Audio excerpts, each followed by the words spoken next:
Doody doo, doody doo, doody doody doo. Oh, hey. Didn't see you walk in. I'm Alexander the Great, and I'm pretty awesome. Why am I awesome, you ask? Well, I defeated the Persians. I was treated as a god in my lifetime. I founded the great city of Alexandria, along with 18 other cities. I even named a city after a horse. Oh yeah, and I was also the largest contributor to Hellenization, the spread of Greek culture, and I'm regarded as one of the greatest military commanders of all time, so I guess I'm kinda a big deal. But maybe I'm getting a bit ahead of myself. Let's go back to the very beginning. In July of 356 BC, I was born to Philip and his fourth wife, Olympias. Now, not much happened for a while, just Daddy conquering most of Greece while I stayed home and, grew up. But things really picked up when Philip left home to lead armies, leaving me in charge of Macedon, when I finally got to lead my first conquest and found my first city, I remember that city.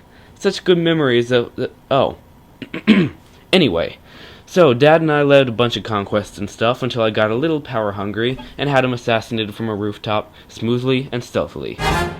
So after that, I set my sights on a slightly more ambitious project, conquering the largest and most powerful empire the world had ever seen. So I set out to do that, dragging along 54,000 men across Asia in 334 BC without any resistance from Persia, who was probably hiding from fear of my awesomeness. Pretty soon, though, they decided to man up and face me head-on at the Granicus River, where I destroyed them by a long shot. Here's how it went down. Wait, hold it. Arian! Plutarch! Is any of this stuff accurate? Well, how are we supposed to know? We're just the ones that are supposed to be unreliable when we only spent years working. Don't mind Arian and Plutarch. They're just a little irritated because their history texts on me are deemed unreliable by modern historians. Anyway, so after that victory, I conducted my first siege, and generally continued my strategy to defeat the Persian navy by land. Soon, though, things got a bit interesting when I decided to formally accept Ada of Halicarnassus as my honorary mother. Of course, like any mother-in-law, she soon got a bit burdensome, like that time she charged me rent for the 9 months I was metaphorically in her womb. So I thought to myself, I'm far too awesome to be dealing with this garbage, so I abandoned her, grabbed my army, and the quest continued. After that incident, I hooked up with the Big Cheese himself, and we had an old-fashioned rumble at Isis. I don't really remember what happened, since being dead for over 2 millennia is a bit taxing on the old memory, and none of you historian guys can be trusted, so I guess nobody knows what happened during any of these battles. All I know is that I beat up some bad guys, it was awesome, and that was that. Now that I had complete access to Judea and Egypt, I proceeded to destroy everything in my path, until I was rudely interrupted by some governor from Gaza, who I punished the only way that I felt was right, by attaching him to a chariot alive and dragging him around Gaza until he died. Since at that point I pretty much owned Egypt, I wanted to make it known in the best way possible, a commemorative city.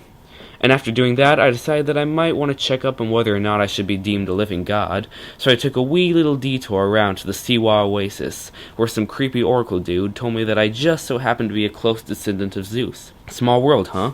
Anyway, I decided I should probably head back and actually, conquer, so I went back to the cool new city that I just built and became pharaoh for a while.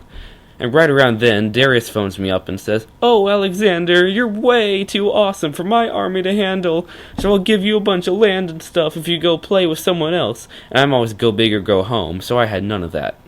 Of course, I knew that he wouldn't cry to his mommy for long, and that this whole thing had to be ended, now, so I caught up with Darius at Gaugamela and finished this once and for all. Still, having 250,000 troops at his side couldn't stop him from being a wuss, so he ran away halfway through the battle, pretty much making me king of Persia. Unfortunately, though, I soon realized that not even all of Persia could contain my limitless awesomeness, so I set out to do what I do best. You guessed it, conquer. But first I killed a bunch of people who didn't agree with my uncharted awesomeness. After that, I went on to take over a little place called India and marched to the edge of the world. That was going great until I found a little obstacle at the Hydaspes River, where this guy named Porus had an army significantly outnumbering mine, plus 85 war elephants on the side. Like usual, by the next day he had 12,000 dead versus my 900. Unlike usual, this guy actually realized my awesomeness and surrendered immediately, which made me like him so much that I reappointed him to royalty. But it was around then that I lost someone very important to me. The death of Bucephalus in 326 BC. I'll never forget you, buddy. So, this misfortune turned into a double whammy as we were crossing another river, and all of a sudden my troops went and decided to mutiny. I don't know what got into them. It's not like they had been marching and fighting people for the last decade or anything. Anyway, I vented my frustration on some local tribes for a while, and then we turned back. Since I was now stuck without a horse and with a weary, tired army that had just mutinied, I figured the best thing to do was clearly to march back through the waterless Gedrosian desert. Well, as luck would have it, the desert was pretty waterless, and a bunch of troops died. However, I got the chance to do a bit of PR improvement by refusing water offered to me because my life was just as valuable as my soldiers, and after that they all loved me enough to march back to Susa without complaint. Of course, all that changed when I began to plan my grand scheme. The process of orientalizing the ruling class. No, not that kind. That's better. So, first I staged a mass wedding where over 80 of my generals took Iranian wives.